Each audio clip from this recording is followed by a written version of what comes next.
was a Rule 9 legal intern with the Entrepreneurial Law Clinic. I really wanted to get some hands-on experience working with clients in small businesses and high-tech startups right out of law school. I knew that the clinic would be a great opportunity to start doing some real-world work in that space. Sound sustainability was a project started by a student at the business school at UW, and he is a veteran, and he came up with this idea for an affordable, customizable hearing aid device that would be FDA approved and sold over the counter. So he had formed a company and was looking to kind of take the next steps to make sure that his corporate organization was all in order, make sure that he was set up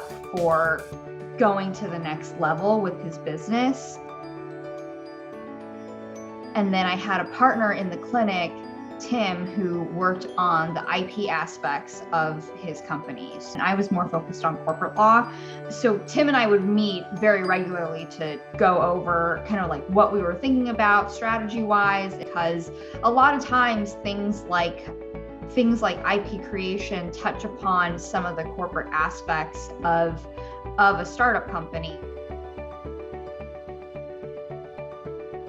I think an experience that I had with the clinic that I really don't think is replicable outside of real life legal practice is working with a lot of different types of clients. It was really helpful and a really great teaching moment to learn how to deal with perhaps some clients that are a little bit more difficult, and figuring out creative ways to get them to be more responsive to your requests, or to kind of sometimes have to let some clients down gently with some bad news.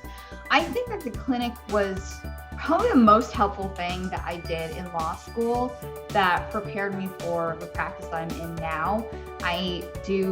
There are some days where it feels like I am basically back in the entrepreneurial law clinic. I'm advising small business clients on their legal needs. Since I started practicing, I started volunteering with a nonprofit in town. It was really kind of like reminiscent of what I did with the Entrepreneurial Law Clinic, of providing small businesses with legal advice to help them solve some of their more common legal questions. I think every UW law graduate in my practice group at my current law firm did the Entrepreneurial Law Clinic. And I think it's a real testament to the success of the clinic and how valuable of an experience it is that there are a lot of practicing lawyers in the Seattle legal market who are alumni of this program.